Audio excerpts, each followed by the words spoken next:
Today, somewhere on Earth sets sail for the Sunda Islands in Indonesia, the land of 17,000 islands. It's a rugged territory of water, mountains, and volcanoes, where the heart of this vast archipelago beats. Thomas lives in eastern Indonesia on Sumba, an island that is a world of its own, where they practice ancestor worship. It's one of the last megalithic civilizations on Earth. They entomb their dead in dolmens, the eternal resting place of the Sumba Islanders. Made is a fisherman in Bali, the land of the gods. Religion and the ocean are the cornerstones of his life. Made is passing on to his children his love of nature, the sea, and the jukungs, the traditional Indonesian outrigger canoes. Alain has been living in Java for 35 years. An animal photographer, his life changed when he left France for the Sunda Islands. Alain wanted to live close to the last remaining Javan rhinos, and he has become one of their most ardent defenders. I love this place. I'd like to spend the rest of my life here, far from civilization, in harmony with nature. I couldn't ask for anything more.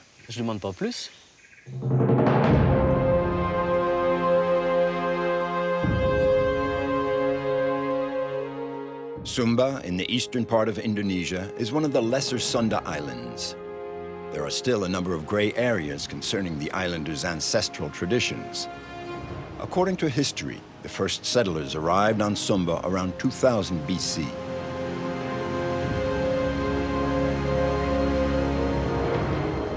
Thomas lives in Wainyapu, where the dying waves of the Indian Ocean wash up onto the shore.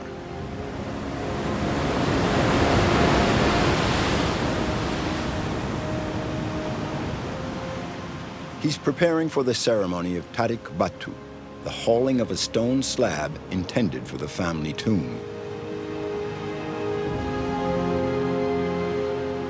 Sumba is the last spot on Earth where people erect tombs in the form of dolmens. It's a megalithic culture. Through ancestor worship, the living consecrate their lives to honoring the dead.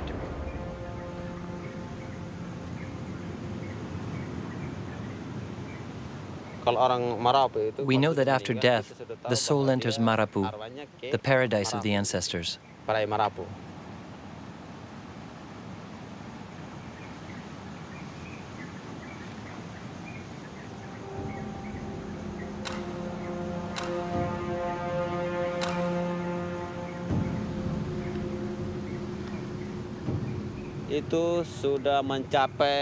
This tomb is very old, more than 1,000 years. A long time ago, the village was clustered around these tombs, but with the erosion and the tsunami, they had to move.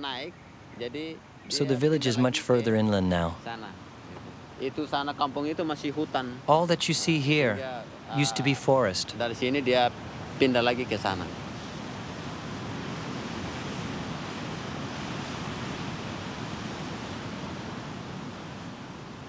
Before undertaking anything, there are rituals, sacrifices, and prayers.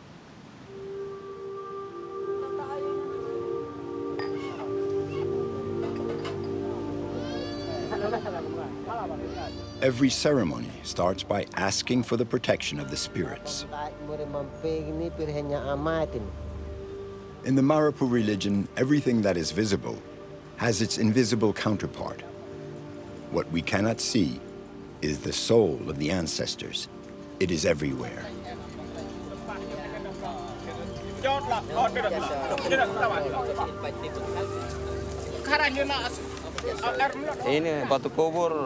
This is the sledge we'll use to transport my family's tombstone. I'm not allowed to take part in the procession because it's my stone. Everyone else does the work for me. Everything is ready for the tarik batu ceremony. We just have to finish up the sledge.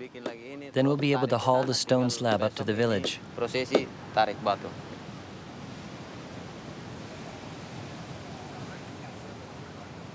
For centuries, the souls of the ancestors and the mystery of their tombs have hovered over the island of Sumba.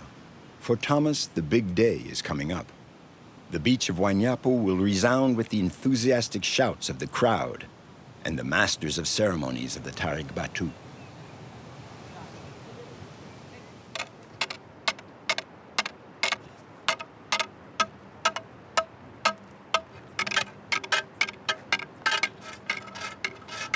A few meters from the beach, we see the quarry where the men are cutting the limestone.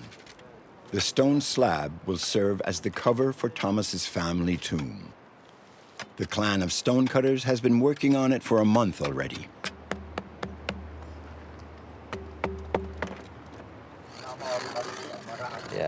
The stone is ready, but there's still a lot of hard work to be done. We have to be strong because if we weaken, we won't achieve anything. We all have to have an iron determination to carry out the task that's facing us.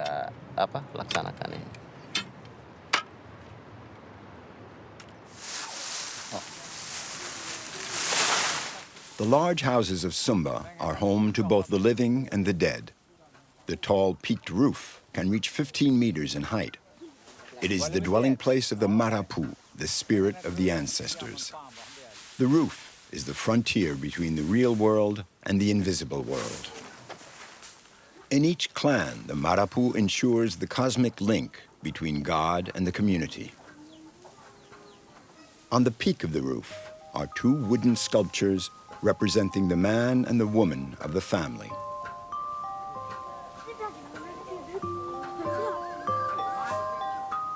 Wanyapu, Thomas's village, counts around 30 houses and 250 dolmen tombs.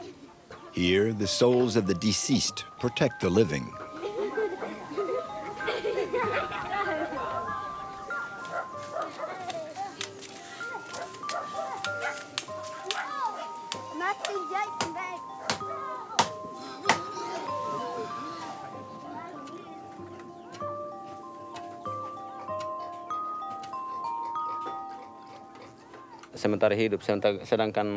Our houses are where we live now, whereas the tombs are where we go once we're dead. The tombs form an arc in the center of the village. They're like a chain. The houses and the tombs are interconnected.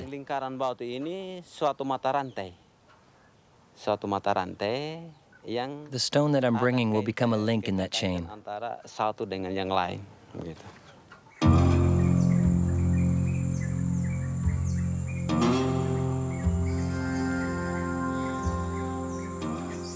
Thomas is expecting about 100 people for the celebration of the Tarik Batu. They'll come from the neighboring villages. The preparation for the ceremony is a heavy responsibility for me. It's a point of honor. While we're still alive, we do everything we can in this world so that our final resting place will be ready. Constructing a tomb demands a lot of sacrifice. It's our eternal home on earth. Keluarga kami.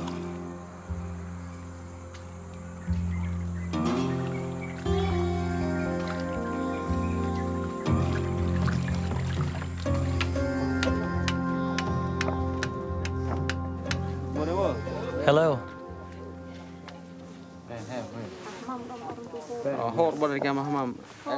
I just dropped by to make sure you'll be coming to help us on Saturday. Thomas has to make sure that everyone will be present on the big day.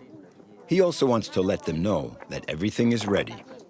According to tradition, he has to feed the participants and their family for 2 days as a sign of gratitude.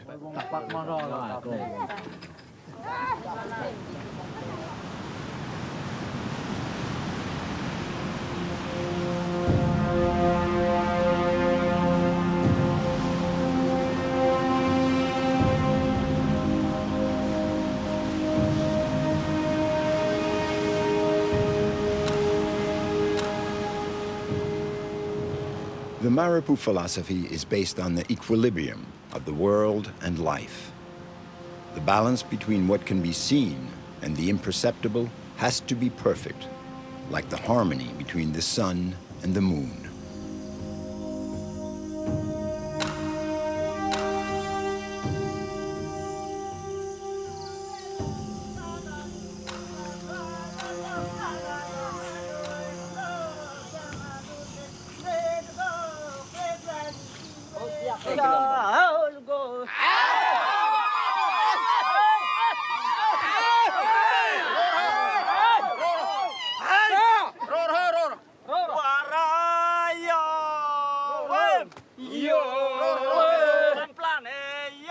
The most delicate operation is tilting the stone slab. It weighs 3 tons. The stone is brittle and could break at any moment.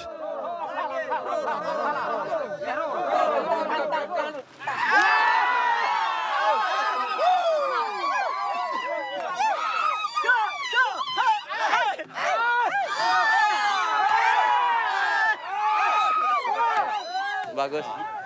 It all went very well. Tidak ada masalah. No, there were no problems. Tidak ada masalah. That's great. Nanti Now we'll all be able to haul the stone.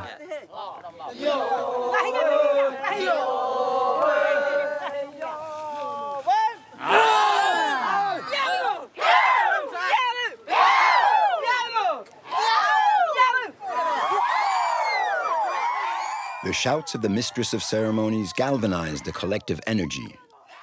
She is the keeper of the ancestral knowledge and transmits her spiritual force.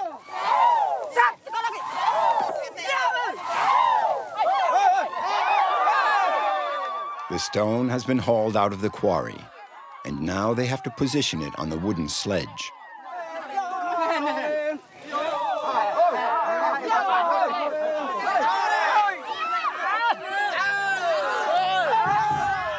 The first phase of the operation has been successfully carried out. Now the sledge and stone have to be hauled to the foot of the hill where Thomas's village is perched.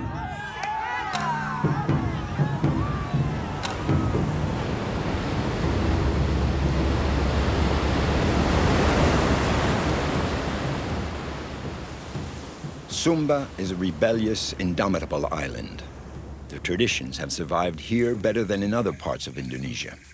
The islands have always been wary of foreign incursions, Arab merchants, Javanese slave traders, and Dutch colonizers. Sumba has a warrior spirit. In the middle of the 20th century, the island was still gripped by intestinal wars between rival clans of headhunters.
We're stopping because we've reached the foot of the village and it goes up from here.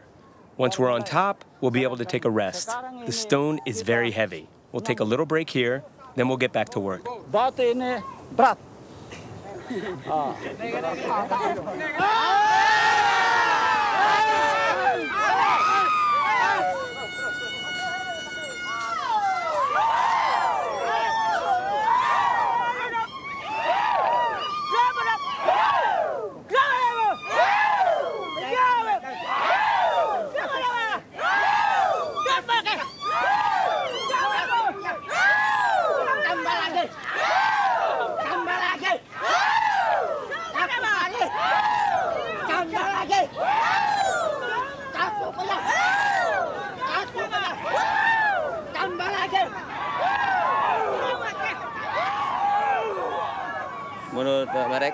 We're all very proud. This is a great day for all of us. Tomas's house in the village is still calm, but the whole family has been hard at work for several days. Marta, his wife, has to prepare hundreds of meals, enough for the many guests. In Sumba, Indonesia's poorest island, the construction of a tomb is a once-in-a-lifetime event.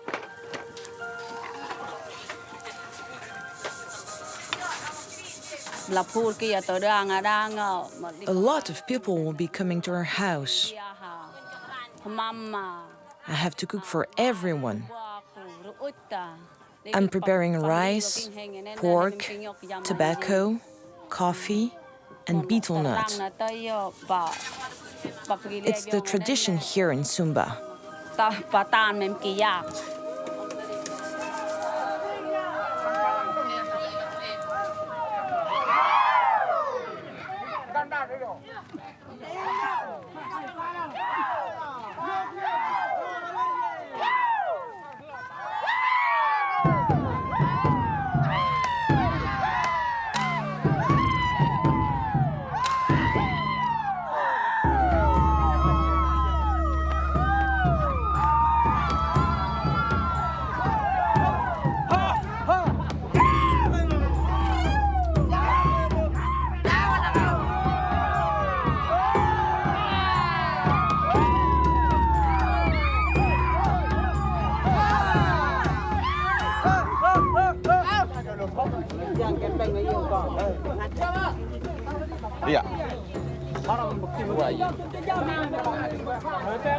This is the final phase.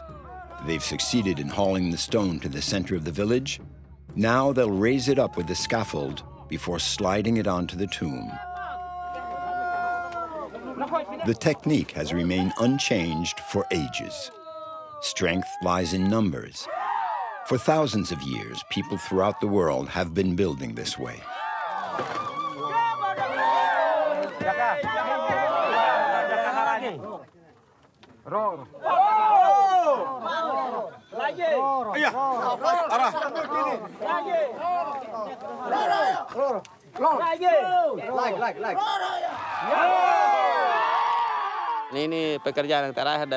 Okay, it's done.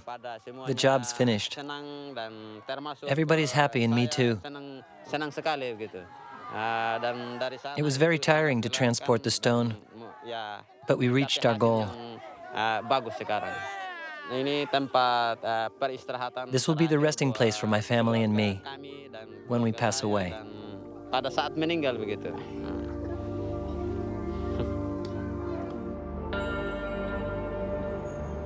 Here, on the edge of the Indian Ocean, Thomas now possesses the strange force that impels him towards the invisible world of the spirits.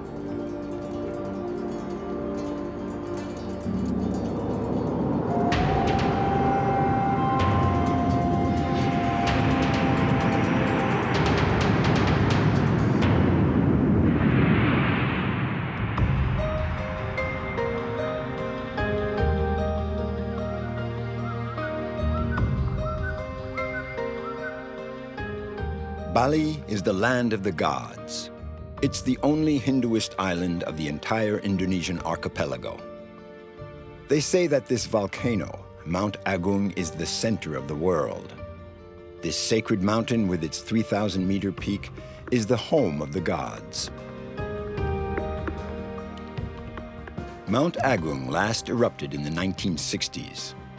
When the volcano awoke that time, it took the lives of over 1,000 people, and 100,000 others had to be evacuated. The Balinese have always attributed magical powers to this mountain.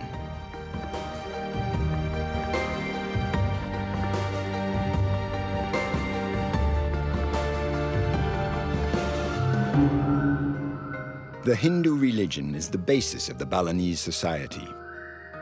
On the island, spirituality creates harmony, and all the inhabitants are connected by this invisible celestial link.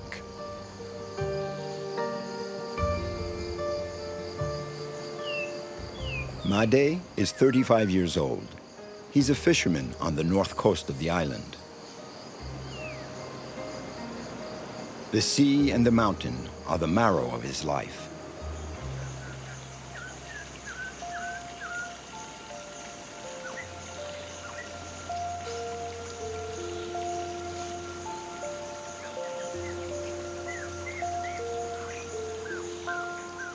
He has come here to Mount Agung with his family to meditate and to ask the blessings of the spirits.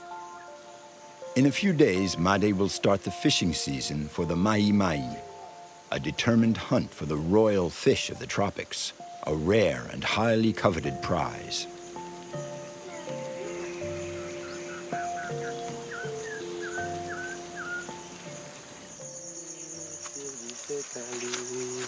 Kiri kanan, kulihat saja banyak pohon cemara. Before heading back down to the sea, Made stops by a friend's place to help him with his rice fields. In Bali, there's an ancestral system of cooperation by which each person may help the community. This is how, over more than 1,000 years, the Balinese have sculpted their island's landscapes. Some of the world's most beautiful rice fields are to be found here in Bali.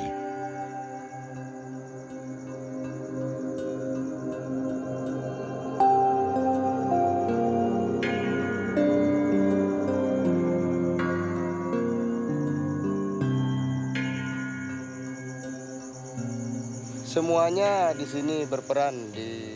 Everyone has their role here. The children, the women, the men, we all help each other. We call that gotong royong. Anyone who has a rice field can come help us, and we, of course, return the favor. When we come here, we empty our mind. We're far from the noisy bustle of the city. We forget everything else. It's a wonderful feeling. Semua kepenatan yang ada di pikiran Anda.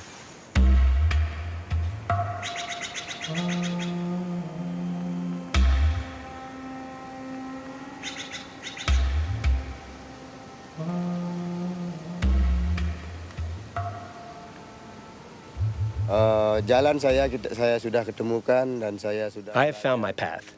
I've learned a lot from life. I've done many different kinds of work. I hope that my children will be able to learn more than me, that they'll be able to be free, not dependent on others. I'd really like for them to be able to stand on their own 2 feet.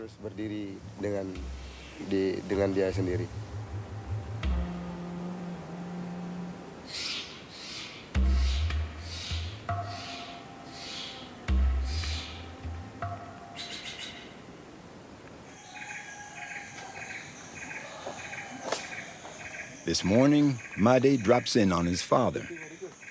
He has come to get some bamboo to make a mast for his children's outrigger canoe.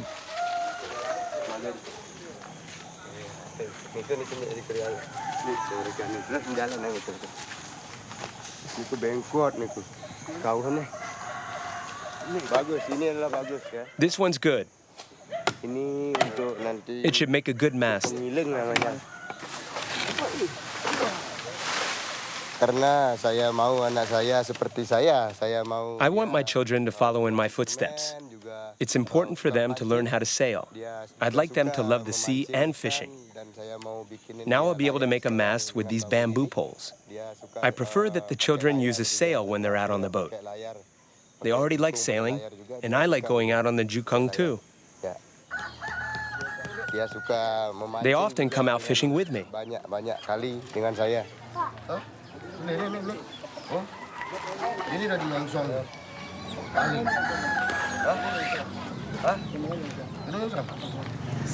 I've been going out on the boat for 2 years now, out to sea like my dad.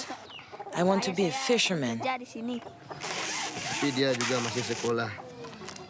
He's still in school and doesn't spend all his time out on the boat. Sampingan saja. He has to keep going to school. Dengan sekolahnya.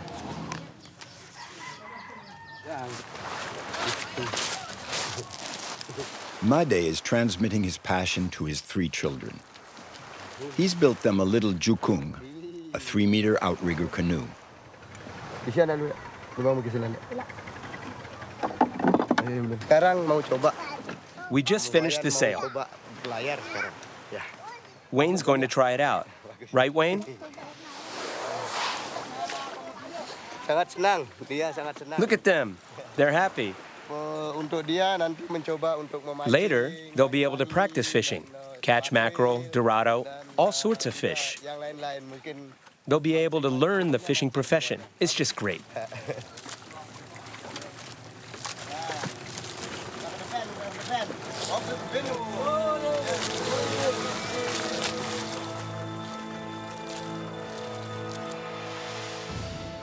These Indonesian outrigger canoes have been sailing the Sunda Islands, the Banda and Molucca seas for over 2,000 years. They have different names in different parts of this vast archipelago, but they are always simple and efficient craft.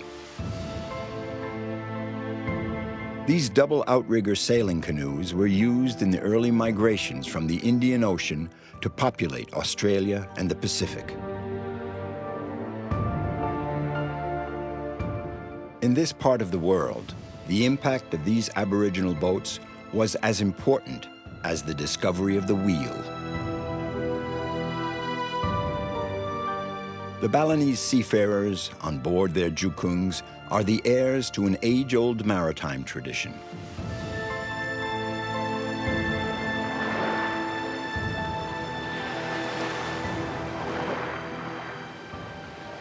Ini adalah suatu kebanggaan. There are many religions and ethnic communities in Indonesia. Beragam, It's a source of pride for us. beragam suku. When we speak of our own country, we call it Tanah Air Kita, Menyebut tanah air kita itu Our adalah land, semua dari tanah our water. sampai ke air. From the land to the water, it's our homeland. Dan kita yang We work the land and the sea, we shape it, and we protect it. tempat-tempat yang sangat elok dan bagus. There are still many beautiful unspoiled spots here, many places where nature is rich, Tempat untuk places to rest, like this one. rekreasi atau berkunjung ke tempat-tempat yang That's our country, itulah namanya Tanah Air kita Kita, yang land and sangat water. subur, This is our riches. alam yang ada semuanya.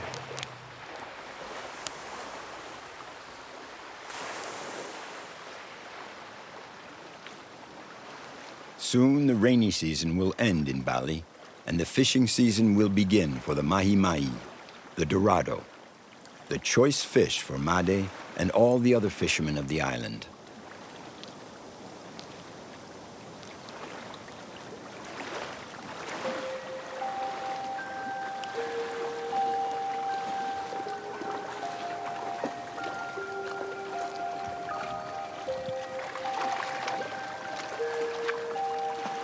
Perhaps the delicate curls of incense smoke this morning are the sign of a good catch.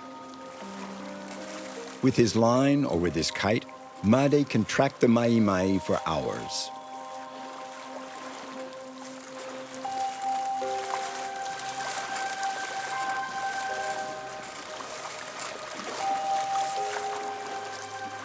Ini kita ada sebuah I bait the hook on the end of the line with a squid called chumi chumi. kalau di Indonesia ini Balinese cumi-cumi. Kita pakai cumi-cumi. The kite makes the squid bounce around on the surface of the water, and that attracts the fish. Loncat-loncat, ikan akan tertarik If they're feeding, menuju ke they'll go for the squid. makan ikan ini. Ini tidaklah mudah. Ini sangat. It's not easy to fish with a kite. Orang-orang tidak You have to apply yourself to learn otherwise. dia tidak bisa You'll never be able to do kite fishing. layang-layang seperti ini. Sangat susah sekali.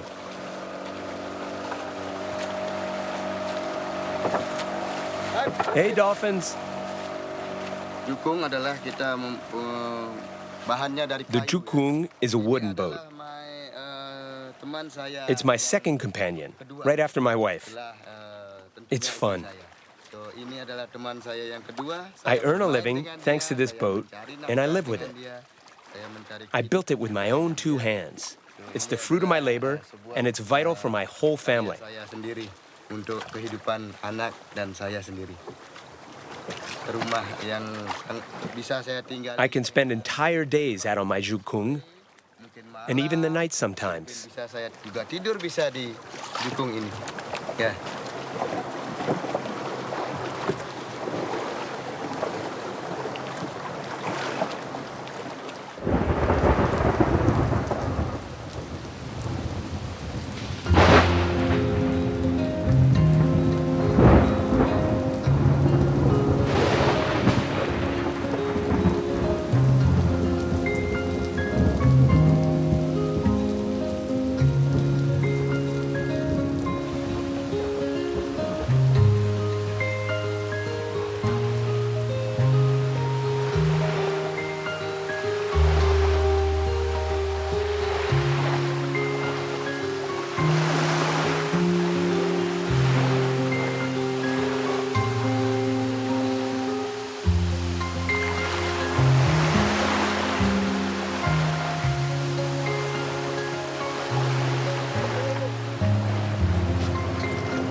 Fishing for mahi-mahi is a duel.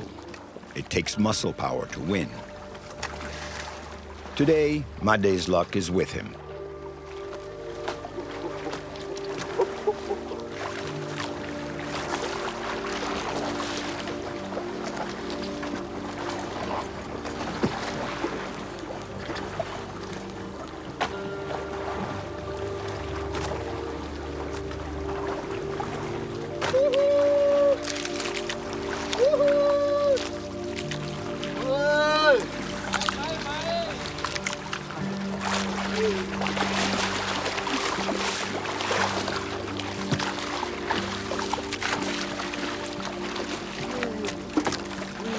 Sangat hebat sekali. This is an amazing fish. We fought it for 15 minutes, but he eventually gave up. Dia sudah mau gini sekarang. I'll put him now down in the bottom of the boat and try to catch some more. Mau lepas ini. Yeay, mancing mana?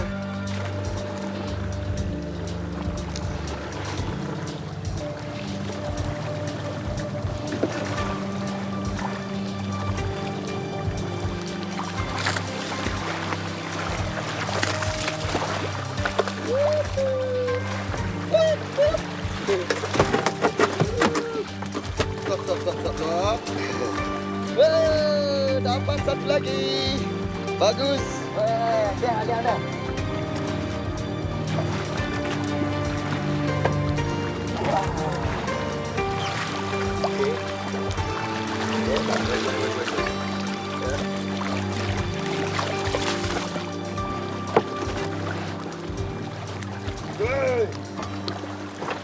Ini adalah bisikan yang paling kuat. Deep down, I feel I've been very lucky. I had a feeling this morning. I thought I'd catch something today, and it happened. It's a very good fish. Ini adalah ikan yang sangat cantik. Here in Bali, we call it tompek. Ini namanya lamedak tompek.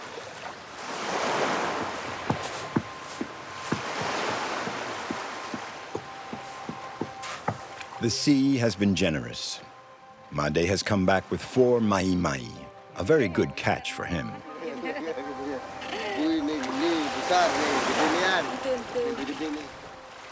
This morning on the island of the gods, the spirits have kept their promise.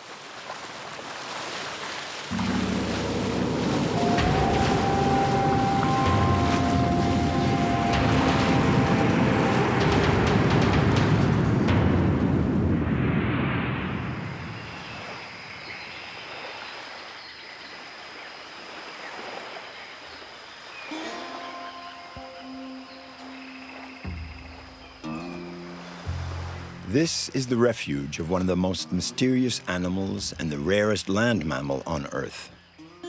In the western part of the island of Java, the Ujung Kulan National Park is the sanctuary of the last remaining Javan rhinoceros.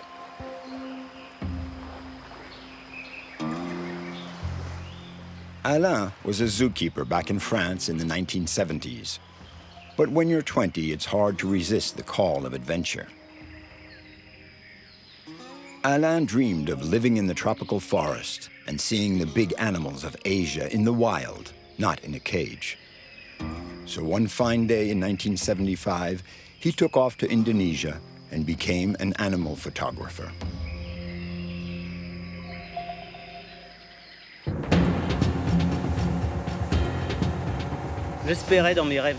It was a childhood dream.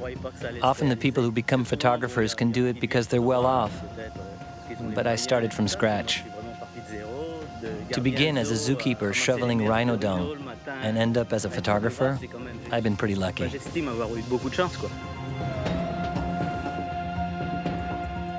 Alain is headed into the heart of Ujung Kulan, a peninsula that juts into the Sunda Strait.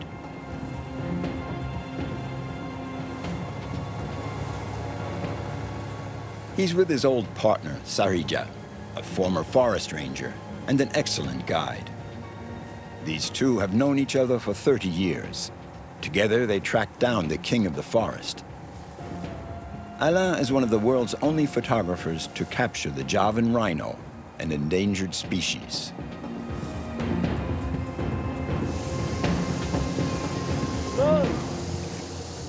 They'll pass the night in the forest ranger's lodge.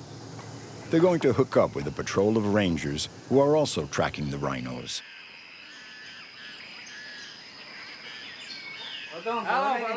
Hi there. Hi, how are you? We'd like to go to the Sigenter River. We'll go through here, and then we'll head up this way. Sarija knows his way around. There's a lot of rhinos in that area, but it's really vast. I brought Sarija along. He couldn't stay away. Right. I'm glad to see him. He taught me a lot. He's the best. The park rangers estimate that there are a little over 50 rhinos left. The number has been growing over the past few years due to a drop in poaching, but above all, thanks to a number of births. Every month, the rangers come to collect the images from the cameras placed in different points throughout the forest.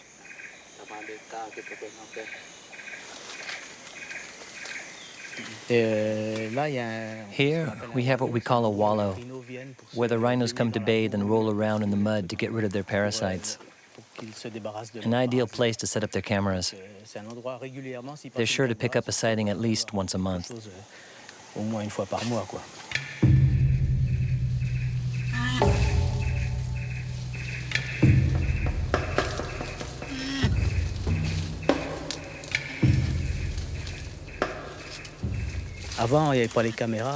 We didn't have cameras before.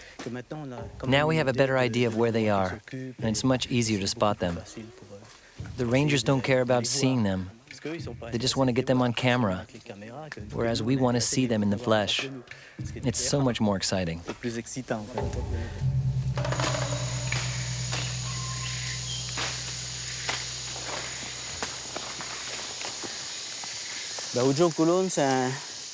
I'd always wanted to come to Ujung Kulan and try to photograph the Javan rhinos.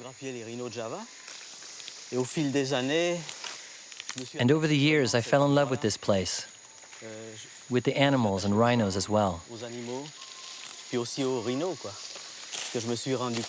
I've realized that I'm extremely lucky to be able to see and photograph them. It's really a privilege for me to be a part of this place.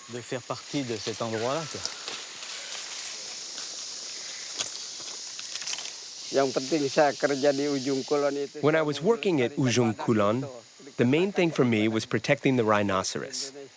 This is the last spot in Indonesia where there are still Javan rhinos. They're protected here. It's a sanctuary, and the whole world is watching us. I really love these animals, and I'm always afraid that they'll disappear. I'm obsessed with them. I think about them all the time.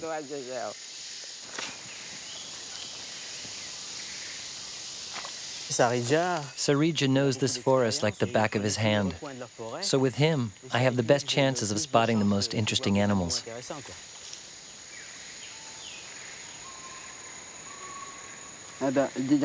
Look, fresh rhino tracks. No more than 3 days old. It rained, so they're not very clear. They're heading in that direction. Let's follow them.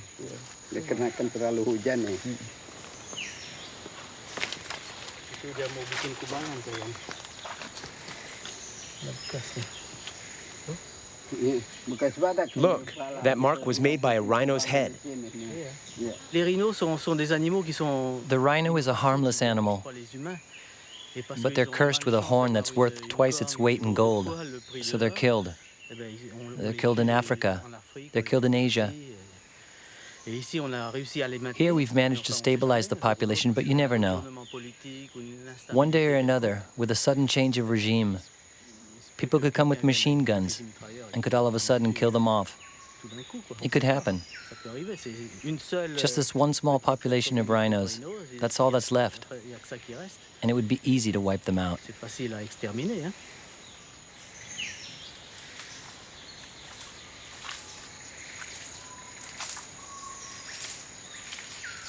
The national park is not only the realm of the rhinos. It's a sanctuary for all sorts of animals that have found a haven from man here.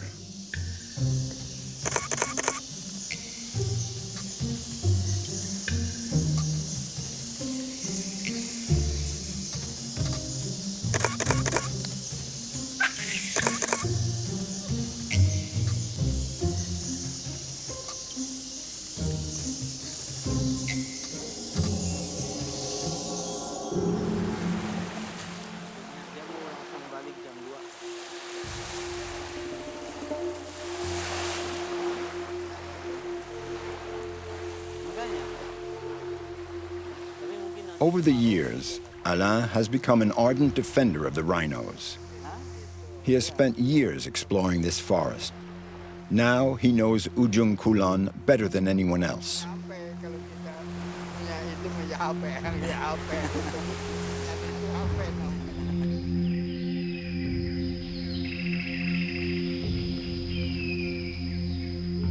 C'est vraiment un privilège de pouvoir être là, oui. It's really a privilege to be here. I've been really lucky to be able to photograph the rhinos, and I don't think many people have been able to do that. I feel really privileged, and I'd still like to see a few more.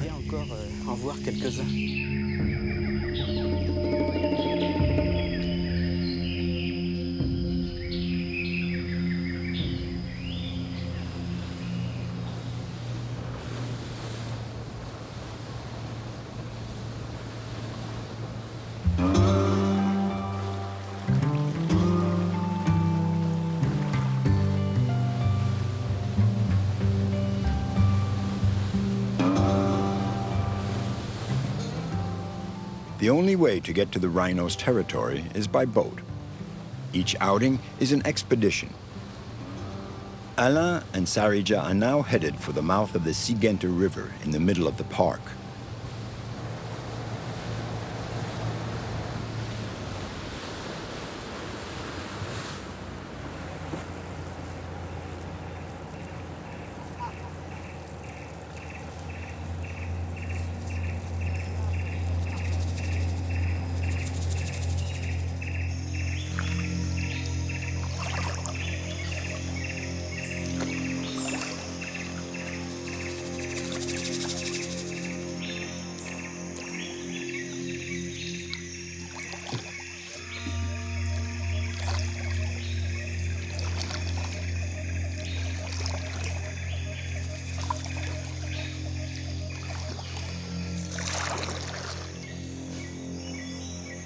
The Sigente River allows them to slip silently through the jungle. Alain also knows it's a passage used by the rhinos.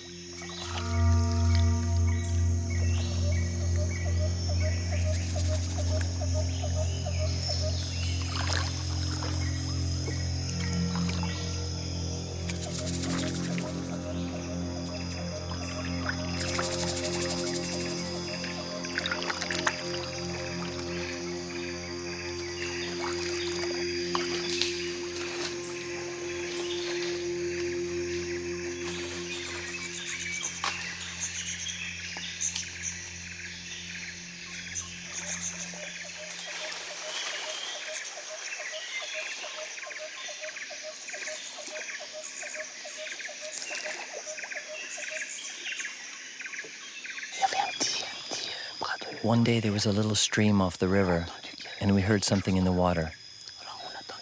We waited a moment. I'd heard that noise before, and then I saw a rhino come out. You have to keep all your senses alert. Listen for the noises. Try to catch the odors, because when a rhino is close by, you can smell it. Its scent.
At first, it was always a very intense moment when I would see one. My heart would start pounding. I'd tremble a bit. Now I've seen them often enough to take it more calmly. That's why I managed to photograph them without getting too worked up. It's still a very intense moment because you're there facing an animal that no one usually sees.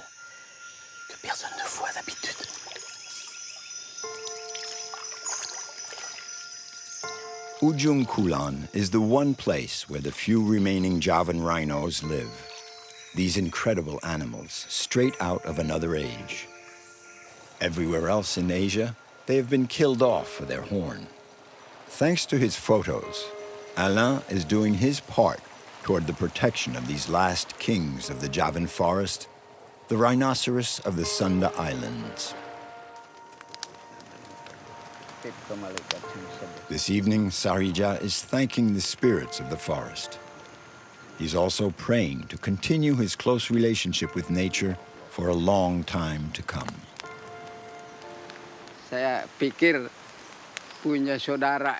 When I look at the rhinos, I feel as if I were part of their family.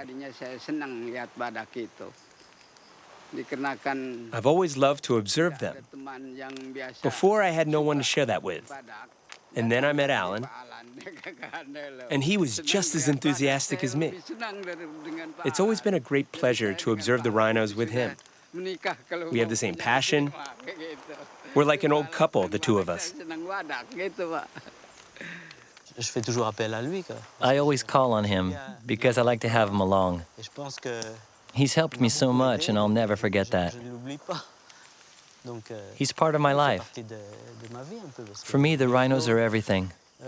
I've managed to photograph them, and that's thanks to him. Today we managed to get so close. Then the rhino calmly went on his way. So beautiful.